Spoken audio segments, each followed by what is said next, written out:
Paris, 19e arrondissement. Dans ce quartier très populaire se trouve l'espace public numérique du centre social Belleville.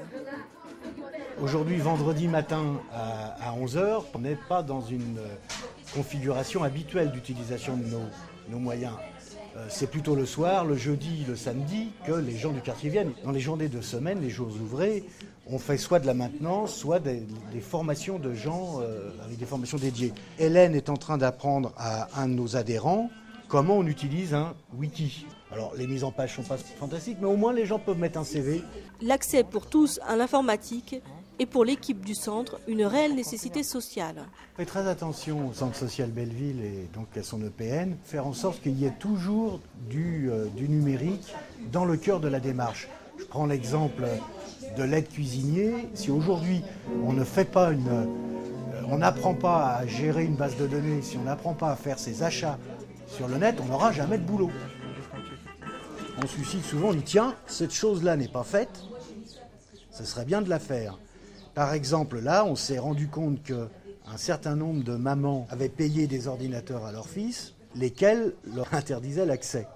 Elles venaient ici, elles apprenaient, elles se faisaient une boîte et elles retournaient dans la maison, évidemment. Et là, elles se servaient de l'ordinateur et on est en train de proposer aux institutionnels de nous financer une étude sur ce champ-là. Comment on transforme les rapports famille-quartier par la formation des parents. Les actions mises en place ont lieu grâce à des partenariats multiples. Ah oui, les différents financements participent au fonctionnement d'un projet. Pour ce qui concerne la CAF, c'est tout ce qui est scolaire, tout ce qui est famille. Il y a des activités jeunesse qui viennent de la DAZES ou du FONGEP. Il y a des activités de vulgarisation numérique qui viennent et de la ville de Paris et de la région. En 2001, on a voulu entreprendre une action significative sur l'Internet citoyen et sur les 13 ou 14 EPN labellisés par vie par la ville de Paris et qui existent actuellement.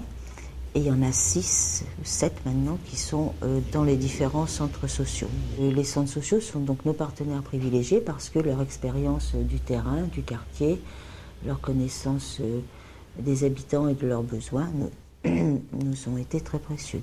Le cahier des charges de la ville en 2001-2002, c'était grosso modo l'accès des populations, au pluriel, au numérique et au net. Ça nous a permis de passer d'un service, un petit plus que l'on avait dans une cave avec 3 ou 4 machines, à une transversalité, c'est que les gens aient l'usage désacralisé de l'Internet. Mais l'enfant qui retourne à l'école, qui est souvent en échec scolaire, il a un plus, il devient quelqu'un qui sait quelque chose que les autres ne savent pas ou vont savoir plus tard.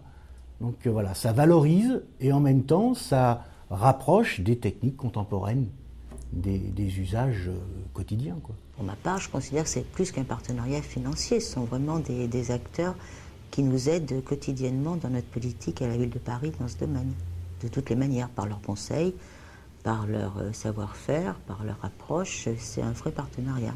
Dans les deux sens d'ailleurs, parce que la ville a aussi, parce que c'est la ville, donc, par sa délégation, elle a une vue globale de ce qui peut se passer dans Paris, donc elle influe aussi sur les types d'actions que l'on peut mener.